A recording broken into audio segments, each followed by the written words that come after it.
There is a pattern no one talks about. The more intelligent a person is, the more they read, the more they think, the more they understand about the world, the more likely they are to suffer. Not because life is harder for them, but because they choose it. Psychologists have a name for this. Philosophers have written about it for centuries.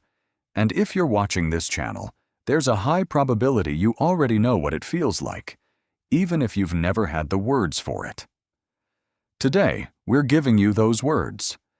This is not a video about how to be happy. This is a video about why a certain kind of mind refuses to be.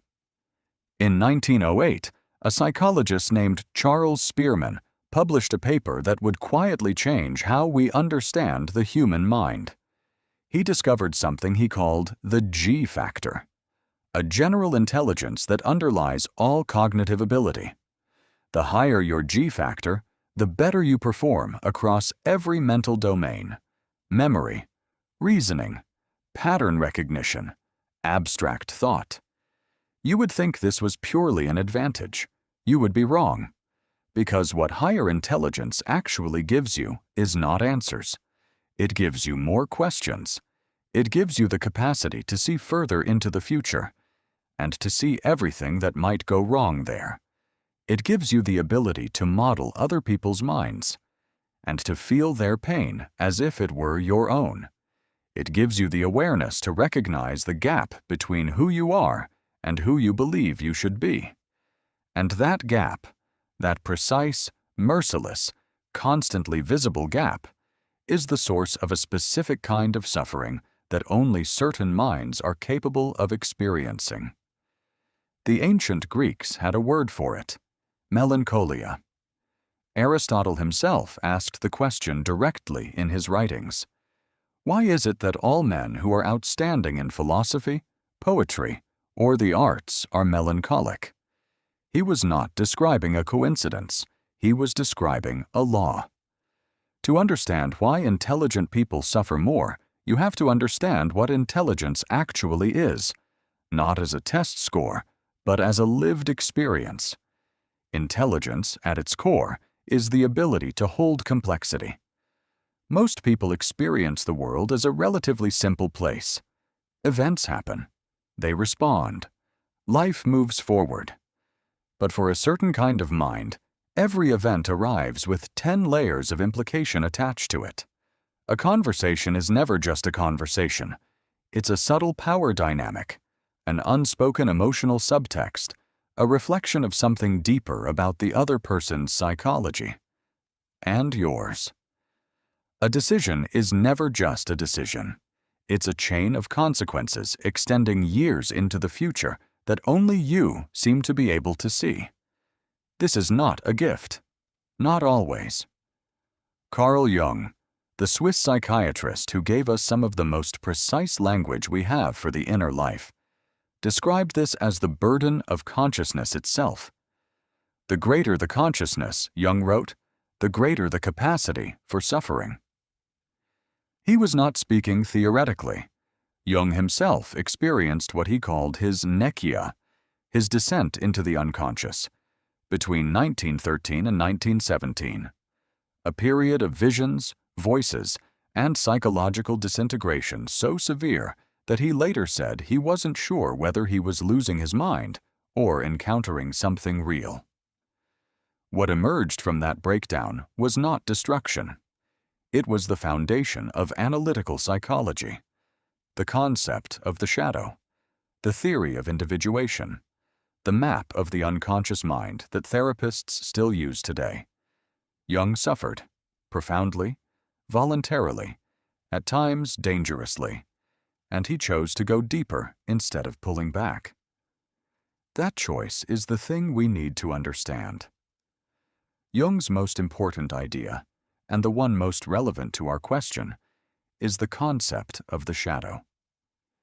The shadow is everything you are that you have refused to acknowledge, every impulse you've suppressed, every desire you've buried, every part of yourself that your upbringing, your culture, or your self-image told you was unacceptable. For most people, The shadow operates entirely in the unconscious. They project it outward. They see in others the anger, the jealousy, the hunger, the darkness that lives inside themselves, but that they cannot face directly. But for the intelligent mind, the mind that has trained itself to see patterns, to examine systems, to look beneath the surface of things, the shadow eventually becomes visible. You see it in yourself. And that is where the real suffering begins. Because once you see your shadow, you have a choice. You can look away. You can construct elaborate psychological defenses, rationalizations, narratives, distractions, to avoid confronting what you've seen. Or you can turn toward it. Jung called the process of turning toward it individuation, the slow, painful, necessary work of integrating the shadow into a complete self. He called it the most important work a human being can do. He also never claimed it was pleasant. This is why intelligent people suffer more in their inner lives. Not because something is wrong with them, but because they are further along in the only process that actually matters. They have seen what most people will never see, and having seen it, they cannot unsee it.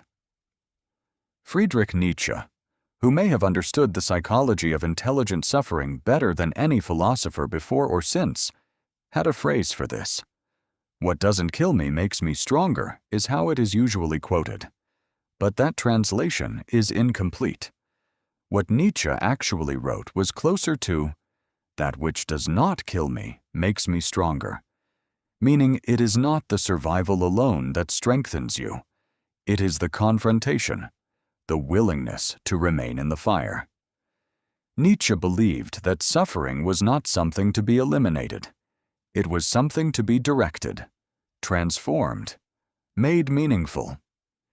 He called the person capable of doing this the Übermensch, not a superhuman, but a self-overcoming human.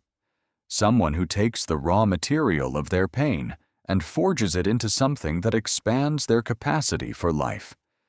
This is not a comfortable philosophy. It is a true one.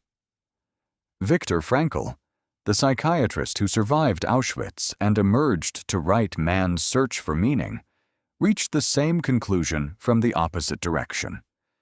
Frankl did not choose his suffering, but inside it, he discovered the one freedom that no external force could remove, the freedom to choose his response to it. Everything can be taken from a man, Frankl wrote, but one thing, the last of the human freedoms, to choose one's attitude in any given set of circumstances. What both Nietzsche and Frankl understood, what intelligent people arrive at through a different path, is that meaning and comfort are not the same thing, and that a mind capable of bearing suffering is not a mind that is broken. It is a mind that is becoming. So what do you do with this? If you recognize yourself in what we've described, if you have always felt more, thought more, hurt more than seems reasonable, what is the practical application of any of this? Here is what the evidence, the philosophy, and the psychology all point to. First, name it. The shadow grows in silence. It feeds on the things we refuse to say out loud, to ourselves or to anyone else. The simple act of writing down what you feel, without editing it, without making it acceptable, is one of the most powerful psychological tools available to you. Jung called this active imagination. Modern psychology calls it expressive writing. Both mean the same thing. Give your inner life a language, and it loses much of its power to control you unconsciously. Second, stop running from what you are. The intelligent mind's greatest trap is the belief that it can think its way out of its own nature. That if it just reads more, understands more, achieves more, eventually the discomfort will resolve. It won't. The discomfort is not a problem to be solved. It is the signal that you are standing at the edge of something real. The question is not how to make it stop. The question is what it is pointing toward. Third, understand that this is not a flaw. The capacity to suffer deeply is inseparable from the capacity to feel deeply, to think deeply, to live deeply. You cannot have one without the other. Nietzsche called it the price of consciousness. Jung called it the work of individuation. Frankl called it the last human freedom. They were all describing the same thing. The mind that suffers most deeply is not the mind that is most broken. It is the mind that is most awake. And that, however uncomfortable it is exactly where you want to be. If this video gave you language for something you've been carrying, that's what this channel is for. Next week, we go deeper. We'll be looking at Carl Jung's concept of the shadow in more detail. Specifically, how the parts of yourself you've buried are quietly running your life without your permission. Subscribe so you don't miss it. The Obsidian Mind.